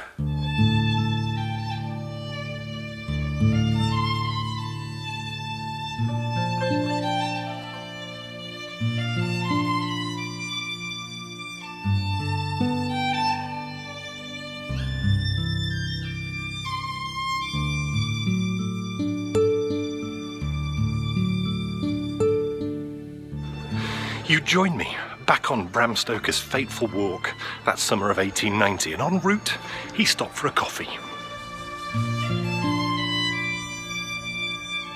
25 years before Bram arrived in Whitby, this fine young lady was selling her baked goods from a cart in the street. This is Elizabeth Botham, and as her reputation grew, she bought a shop. And this is it. By 1890, it was a bustling and rather beautiful tea rooms here on Skinner Street. And this is what the tea room looked like around the time of Bram's visit. I can just imagine him sat drinking his tea deep in thought, lost in a world which he never expected to find on his holiday in Whitby. Bothams continued to thrive throughout the 19th and into the 20th century, and what I love is that it's still owned and run by the same family. Now, I don't have time for tea, but I do have time to pick up one of Botham's most famous cakes, and a pork pie too, I think, all set for my picnic later on in the show. 5 days passed with Bram making the same walk every morning down to the harbour and beyond. Every day his story must have grown a little more as everything began to fall into place. He said when interviewed in later years that he had based the character of Dracula on the man who had sent him on his holiday to Whitby, Henry Irving. Here is a rare photo of them together around the time Dracula was first published. Now, don't panic. Irving was not a vampire, but he was, according to anyone who knew him, self-absorbed and profoundly manipulative. He also loved to cultivate rivalries between his many followers. To remain in Henry Irving's inner circle required careful courting of his fickle affections. Now, to those of you who have read Dracula, you'll notice some distinct similarities between our actor and our Transylvanian count. In the space of just a few days, on his walks down to this harbour, Bram had the makings of a story and someone to base his lead character on. But Bram still needed a title for his book, and he would find it just up there, next door to the Marine Hotel, in the old public library. Clearly inspired, our author Bram Stoker is now on the hunt for a name for his vampire, and he wandered into the town's library. Fate led him to a book recording the experiences of William Wilkinson, British ambassador to Romania. Wilkinson's book wrote of the history of a 15th century prince who liked to impale his enemies on wooden stakes. His name was Vlad Tepes, but he was known locally as the Son of the Dragon. And the old Romanian translation for Son of the Dragon? It's Dracula. Our novel has a name, and one of the 20th century's most famous characters is born. How interesting that not only did Bram take the name of Dracula, but he also stole the idea of dispatching enemies with stakes. And just look, this is the site of the Old Town Library.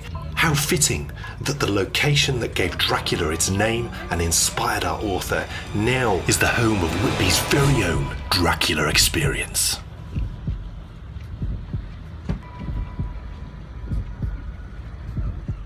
Just a few days later, Bram was told of a story of a shipwreck which had landed right here on this beach just 5 years before Bram had arrived in 1890. This is an actual picture of the Dmitry, a ship which sailed from Narva in Russia, and it crash-landed on Tate Hill Beach in 1895, 5 years before Bram's arrival and his inspiration for Dracula. He rearranged the name to Demeter, he had her sailing from Narva, and we have the fictional vessel which carries Dracula to Whitby. Once again, he's based horror on reality. How tantalising it must have been to read his book when it was published in 1897. Here was a fictional story with some of its key moments linked directly to real destinations and real events. Whitby was a thriving tourist attraction already, so many of Dracula's readers would know the town or at least know someone who had visited. Its links to reality would, I'm sure, have led many a Victorian lady to wondering, what if the story is true? Now, the book itself wasn't an immediate bestseller, but its reviews were unstinting in their praise. The Daily Mail, one of the biggest newspapers of the day, ranked Bram Stoker's writing prowess far above Mary Shelley, Edgar Allan Poe and Emily Bronte. But as the years progressed following its initial publication, Dracula's popularity grew beyond recognition. Bram Stoker had given birth to a character which still fascinates us today. As of 2017, approximately 235 films featured Dracula in a major role. Now, I don't know about you, but I'm ready for some food, so I think we should pop back to the beach and see what I picked up in Botham's Bakery. Yes, it's finally time for a picnic, and I've come back to my lovely stone on the beach because it is the perfect spot for said picnic.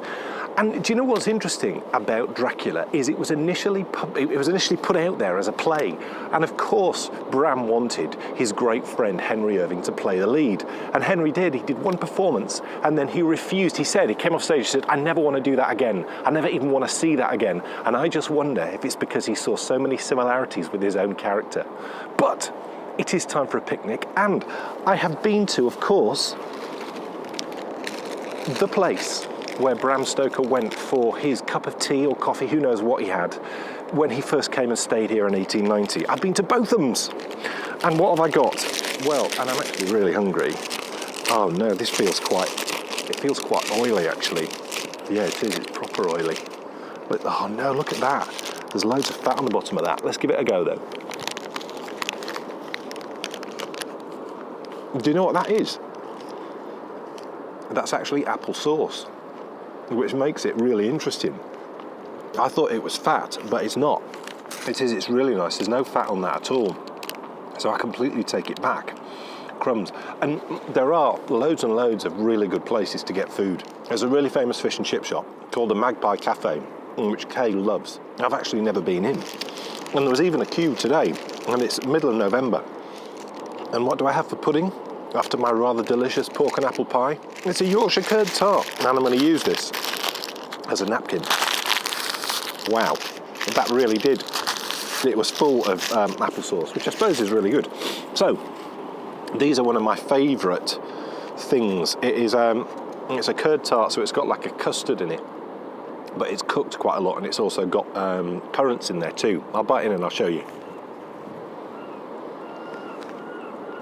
That's what the inside looks like. And it's quite lemony, and lemon's just one of my favourite things. So that is actually really, really delicious. You see, Mr. Seagull, you mustn't feed them, otherwise they attack. So, picnicability, that delicious curd tart. There is literally everything here that you could want. So fish and chips, or if you wanted a pie from the pie shop, or the sandwiches, or there's restaurants, it's all absolutely there and on your doorstep. So it's got to score highly. I think a 9 for picnicability. Because also as well, you could come down here if you brought your own food, you could come down here and have a picnic. So, score for picnicability, it's most definitely a 9. So we've got 9 for picnicability, we've got 8 for knitability, and we've got 6 for interestability, which gives us a grand total score of 23. Let's plot it on the New Adventures leaderboard. And that's actually our final adventure for 2017, so it's the complete leaderboard for this season. And so we reach the end of our story. We're a morning walk through a beautiful harbour town, led to arguably the most famous Gothic horror story in the world. But we've also reached the end of our series, and what a journey it's been. From the footsteps of Hadrian at Tynemouth Castle to a search for the Druids at Brimham Rocks. Uncovering the story of St Godric at Finkel.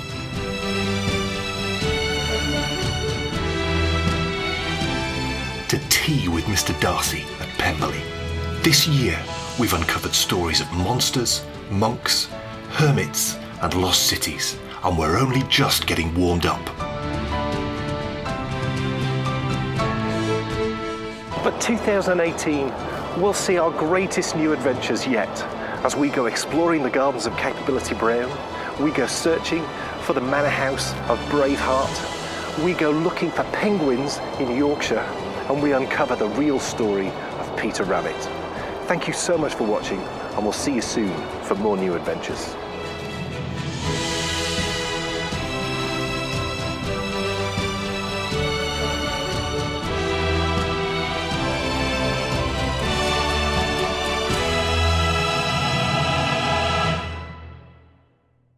Wow! Wow. So that is the end of season 1 of the New Adventures of the Bakery Bears. Yes, as you will have caught just there, and Kay has no idea about this, I've already teasered season 2. Oh my goodness, has he really? We will be going in search of Braveheart's manor house. Oh yes, we've never been to a medieval manor house We're before. not going to Scotland again, are we? We're certainly not, but you need to remember that Braveheart and Robert the Bruce invaded south. Oh, right. Quite dramatically south, which is then the reason why Edward I then went up and absolutely battered them. Right. So we'll be looking for his manor house, and it is the most stunning looking place ever, so can't wait to show you that. But the one I'm most excited about is when we go searching for penguins in Yorkshire. Oh, yeah. What is that I know about? about this one. But forget all that. What about the real story of Peter Rabbit? Goodness me. Have you seen there's going to be a new film coming out? Next year. Yeah, I mean, it looks fun. It definitely looks fun. Well, we'll see. With these iconic things, you never know, do you? No, you don't know. But yeah, I mean, it really does look fun. And actually, we saw the trailer for that when we went to see Paddington 2. We did. And what a great film that was. That was a great film. However, I've never been in a cinema that was so full in my entire life. It was packed, which is a surprise. It was causing me a huge amount of anxiety. Yeah. It's like, all these people. Oh, I can't. And there was people sat next to me. Oh, I don't like that. But of course, we've just published, and I completely forgot, we've published our final leaderboard, so now everyone knows the 2 places which go onto our favourite places to knit list. And that is, of course, we established to start the show, Corbridge. But the second place is, of course, Kay, where is it? It's Finkel. Oh, of course. Finkel Priory. Of course. We must go back there. Well, we have been when the back. weather improves and goes. We know when something has become a favourite place And to I knit shan't because sit on we go some back. wet moss this time. Big mistake. I sat on this patch of wet moss. I didn't know it was wet. Stood up. My entire jean area at the back was soaking wet. I had to sit in the car. We've got leather seats in the car as well, so it just stayed wet. What I must say on a personal note with regards to the New Adventures is how much more I've enjoyed New Adventures to favourite place to knit. Yeah. And the reason being is, on a personal level, we're discovering new things. And, you know, we all have our favourite places where we like to go and do things. And it was lovely to share that with you when we first started doing the podcast. But now what I'm really getting enthused about, and Whitby really showed this in the most succinct way. Whitby's actually 3rd on the leaderboard, so right. that's where it should be. Yeah, because it would yeah. never be somewhere where we would go regularly. No, because but the journey it there. looked lovely when you went because it wasn't too busy. Go in the off season. Yeah, Do definitely. not walk where everyone else walks. Turn away from the people. Have you got the people? Yes, they're down there. Because you'll be up in the parts of the town which deserve your attention. Because it is absolutely stunning. Lovely. But yes, our 2 winners from this season is Finkel and Corbridge. And yet, what a wonderful journey it's been. And we had a little recap there at the end of the show, which Kay hasn't seen either. So that was lovely to sort of recap everything. Now, production begins in earnest on... Who's Ernest? Who's Ernest? On the Bakery Bears Advent Calendar, which begins on December 1st. Get ready for a trailer for that round about Thanksgiving. But also, production begins in earnest on the knitting history show. Dan's History of Knitting. I'll get the name right eventually. And the first episode of that will be coming your way in January. Brilliant. It's time for the Endy Bits. Endy bits, and the first thing I must do is something I totally neglected to do on the last episode. It's the giveaway, the shawl giveaway. It's the Enchanted Forest Pull Shawl by Jen Sheelan. She very kindly donated a copy to us, and I should have drawn for it on the last episode, and I didn't. But it just meant that more people could enter it, so that was great. So I have closed the thread now, and I've drawn for a winner. We had 87 entries, and the winner was number 15, and it's somebody that we know very well. Her Ravelry name is Mama C. Oh, goodness. And it's Christina in Washington. So Christina, you've won that pattern. I will contact Jen and tell her that you've won it, and then she will just send it over to you on Ravelry, so you don't actually need to do anything. You will just get that. So well done, Christina, and thank you for everybody that entered into that. Yes. And then I have a mount. Can you see this mounting here? Kay's going to show you some yarn that we picked up in a lovely yarn shop in York. Yes. And rather than us just show you the yarn, how's about we show you the shop? And here it is. It's on the rather lovely street in York called Gillygate. It's just 2 minutes from the York walls. And it's a really quick walk actually from the town centre as well. We'd been at the shop that must not be named the Harry Potter shop on the Shambles. And we were on our way back to the car, and we just happened to spot this lovely shop. It's only been open since 2016. It's run by the rather lovely Kaylee, who used to be a school teacher, and she just had a total change of lifestyle and opened up a yarn shop. And look at that yarn! It's so lovely to find a place which I think Kay thought she'd spotted it before, but I'd never spotted this place before. And I think when you find something new, it's like finding treasure, isn't it? And it's big and airy, and there's just lots going on. It's not just yarn. And we couldn't believe it because we were only talking about her the other day, and Kay's actually going to talk about this at length when we head back to the studio, but who happened to be in there on her lunch break? She just popped in to see her friend Kaylee, but Alice from Alice Yarns. So we got to see Alice again as well, which was just wonderful. We'd only met her once before at Spring Into Wool, and considering just an episode or two ago we spoke about her, to suddenly find her there and chatting away was just great. But look, Fabric 2, an awful lot going on here, and like I said before, I really wish that we had a shop like this local to us. It's the type of place that really does deserve support. As I mentioned, opened in 2016. Currently they don't have an online shop, but talking to Kaylee, that is something that they're planning on doing. So if you are in York, or if you are planning a trip to York, then definitely look these guys up, go in, see Kaylee, and also see her rather lovely doggy as well called George. He's just amazing. We had the best time there, and yeah, I really wish the York Makery and Kaylee all the very best with lots of success, and we will be back. Yes! What an absolutely beautiful shop. It was lovely and such a surprise. To meet I know. Alice Yarn. We could not believe it, right? We just went in on a whim, didn't we? We were Yeah. walking back to the car. Yeah. And Dan just said, "Oh, shall we have a look in? It's open." And this lovely lady came over straight away and said, "Can I help you?" And I was looking at this. It's the West Yorkshire Spinners Croft yarn. So I was chatting to her about it, and then she said to me, "You're Bryony Bears, aren't you?" And I was like, "Oh, yeah, I am." And she says, "Oh, I'm Alice from Alice Yarns." Would you believe it? We'd only spoken about her the other week. I was like, "I can't believe it." I said, "Oh my gosh." She says, "It wasn't her shop. She helps out in the shop. Her friend runs it, Kaylee." It was lovely and had the cutest dog puppy in the world. Oh my goodness. He was adorable. So I've put the details of the shop in the show notes. Yeah, that Kaylee posted yesterday, and they're now open. They're only closed Monday and Sunday. They're open the rest of the week. But if you happen to find yourself in York, I would Yeah. strongly advise that go in there. And it has made me Absolutely. think. We've spoken before about wanting to support bricks and mortar Yeah. shops, and it's made me think about what we can do next year, because it would be nice to try and do things like that every so often. Go into a Yeah, shop, show it to absolutely. you, pick up some yarn. I was thinking that myself, actually, Yeah. that I'd like to go to a few yarn shops next year. Maybe we could then have like a directory of shops that we've been to, and we can tell you guys about, and yeah. So that was the first thing that I bought. I got some of this Croft yarn, the West Yorkshire Spinners, and I saw this as a new yarn, fairly new yarn. And I've seen this on their kind of Instagram feed, and I've seen other people buying it, and I was intrigued by it. But I did think it would be too scratchy for me. It's 100% Shetland, and it's actually milled at, I think it's Jameson and Smith.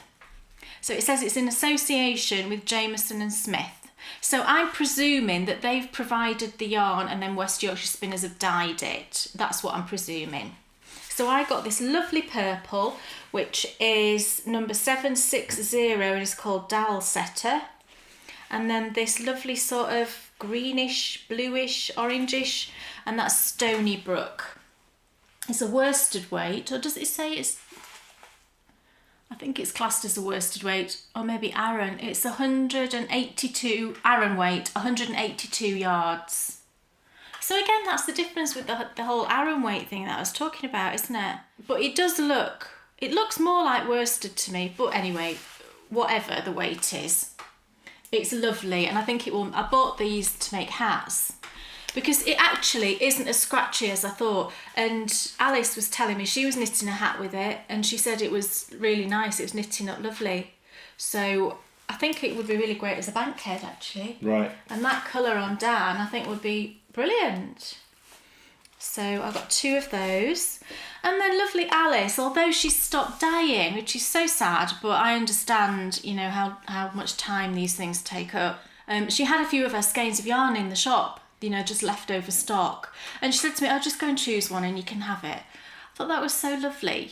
So thank you so much for that, Alice. And I chose this one because I thought it looked like Goffy. And Goffy's here today. Oh, here's Goffy, all dressed for winter. And I chose this one. It's a DK weight and it's called Macarena. And it's 100% superwash merino. Because I thought it looked like Goffy. What are you laughing at? I was trying to sing the Macarenas. Look, doesn't it look like Goffy? And I'm going to knit something for Bryony with this. I was thinking actually she really likes at the minute, she wears fingerless mitts, the pink ones that I spoke about recently. She wears those for school and she really likes them. So I thought I might knit her some more fingerless mitts. And actually I'd love to get that done for Christmas and put them into a stocking. I think she'd really like that. She seems to prefer the fingerless ones to full mittens because I think she can still like work her phone and all that kind of stuff.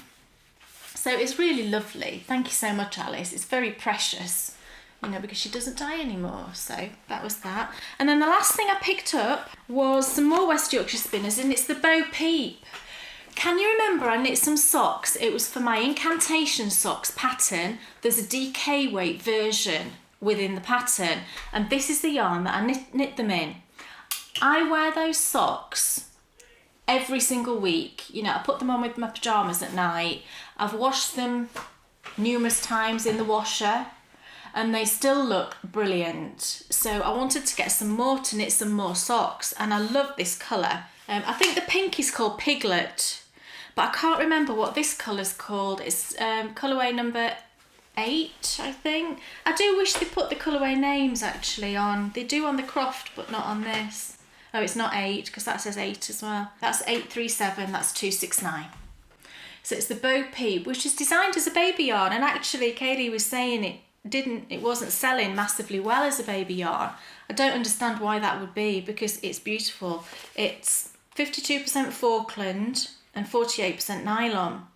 So for socks, it's just brilliant with that nylon content, and it's so soft and it knits up to like a Fair Isle pattern.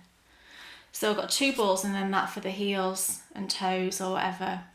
So I'm going to knit those as well. So that was our visit. Cool. To the York shop. And then I've been dyeing up some minis just lately, and I did some kind of just playing about, and I ended up with sort of 3 leftover minis. So I've bundled them together and I'm going to use these as one of the prizes. Yay. In our knit-alongs that are sort of going on at the moment.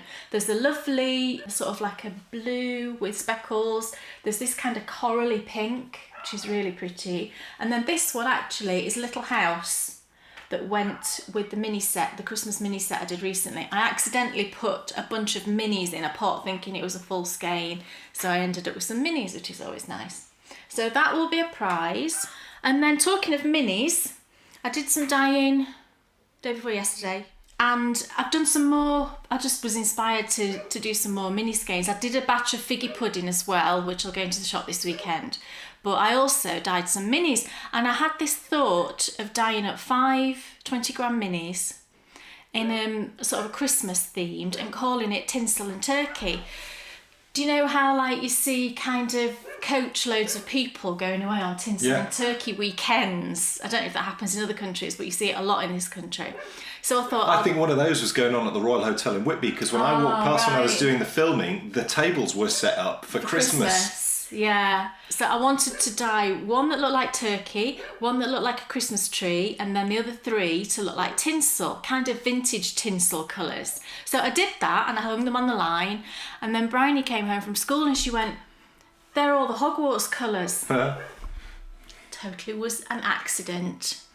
So this is now Tinsel and Turkey at Hogwarts, and this is all 5 of the colours. I've twisted them together into so there's 5 20-gram minis in here, just twisted together. So we've got gold, we've got red, blue, silver and green, and it totally looks like Hogwarts.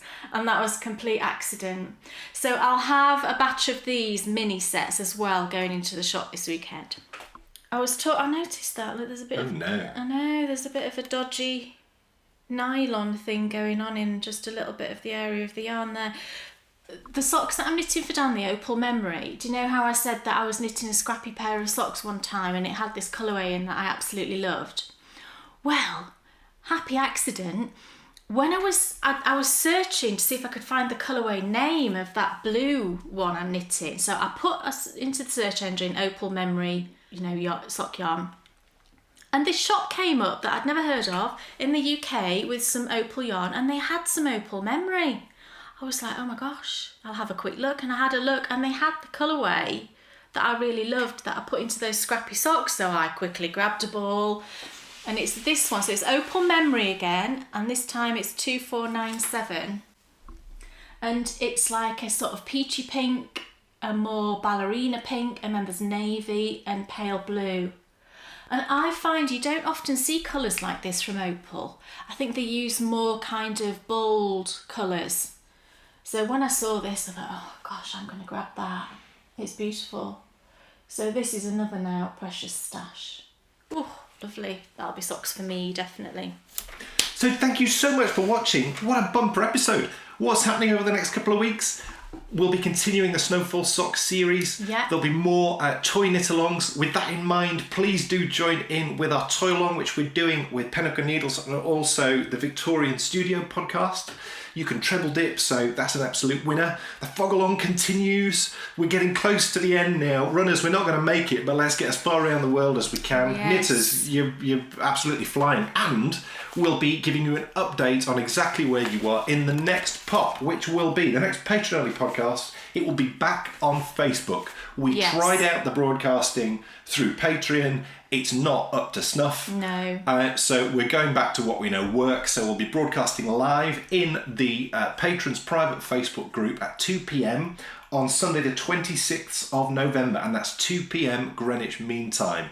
We'll be recording the show as well, and the recording will then be published within 48 hours of that show going live. So if you're not in the Facebook group, you will be able to watch the show in glorious HD again, and that will be through Patreon within 48 hours of that show going live. Thank you so much for watching. Goodness, thank you. We're in for a very exciting couple of weeks because it is, for the first time ever, we are filming our Advent calendar and we're filming it at Christmas. We're doing it differently this year. This year is different to anything we've ever done before. That is just going to be so fun, hopefully for people to watch and certainly for us to do as well. And yeah, we're really excited.